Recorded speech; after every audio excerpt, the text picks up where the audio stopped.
dans cette station-service, c'est autour de 11 heures qu'on met à jour le nouveau tableau tarifaire du carburant.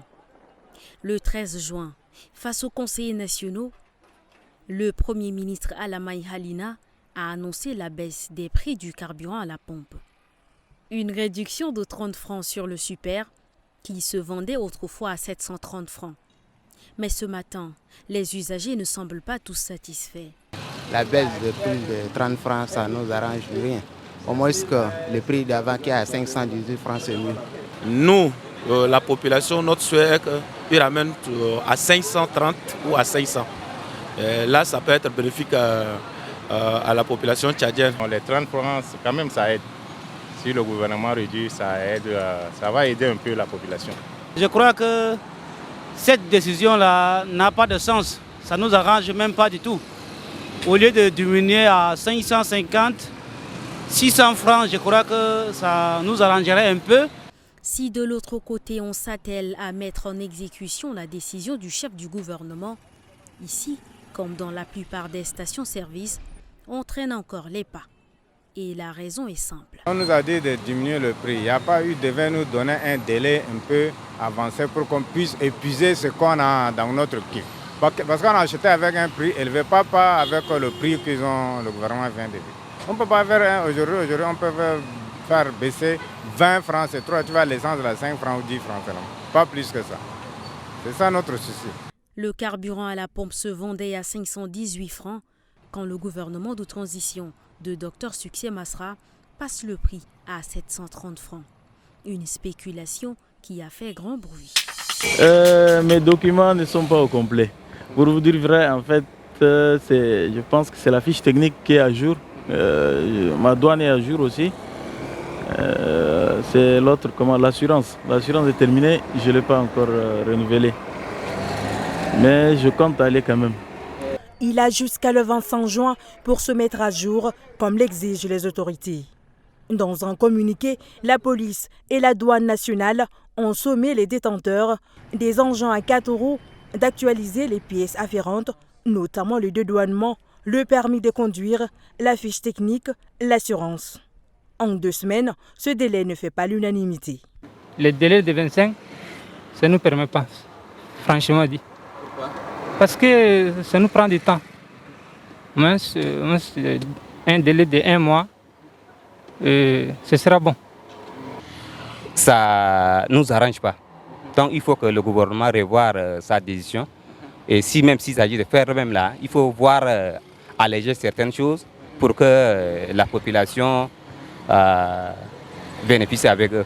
C'est bien de faire ces documents de véhicule et tout ça, mais il faut aussi essayer un peu de prolonger la date pour les autres, pour ceux qui ne sont pas encore prêts, de se préparer et faire le document de véhicule.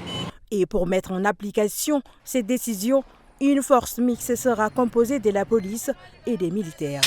Dans l'actualité en bref, ce lundi, le ministère de l'Élevage, avec la collaboration de la mairie du 8e arrondissement et des forces de sécurité, a procédé à l'incinération ce 17 juin à la sortie de gueuilles, de bétail et des viandes en état de décomposition. Ces produits qui devraient être distribués aux démunis pour l'aide Al-Ada grâce à des financements de bienfaiteurs avaient été détournés en vue d'être vendus commercialement. Environ 26 familles ont quitté le camp de réfugiés de Kerfou pour s'installer au palais du sultan de Darsila à cause de la famine. Selon une source, ces réfugiés ont été recueillis de la frontière du Soudan depuis le mois de mars par le HCR et ne trouvaient aucune assistance alimentaire au camp. Ils demandent au HCR et au gouvernement du Tchad de leur venir en aide car leur situation est critique.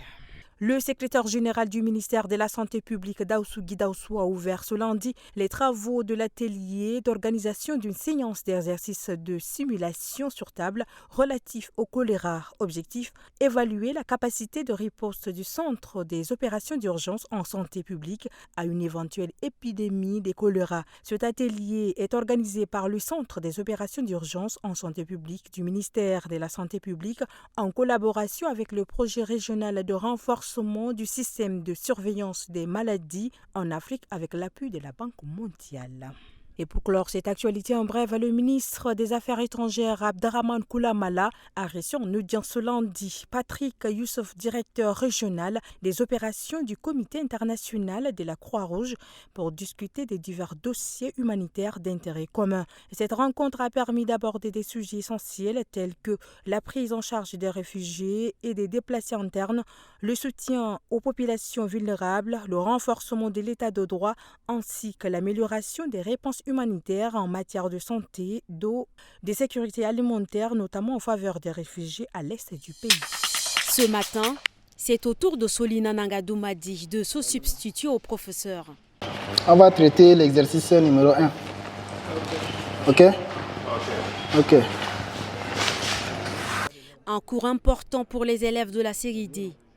Ils sont 7 garçons, dont une fille. Et leur méthode est pédagogique. Ils n'hésitent pas à faire des séances questions-réponses. Les élèves des séries scientifiques estiment qu'il leur faut plus de temps d'entraînement que les autres candidats.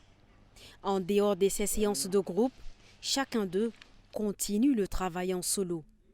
Somme toute, ils se disent prêts. Oui, je suis prêt. Je sais qu'on est prêt dans tout. Les élèves du lycée Félix Sebon, on sait qu'on est déjà prêt pour affronter le bac.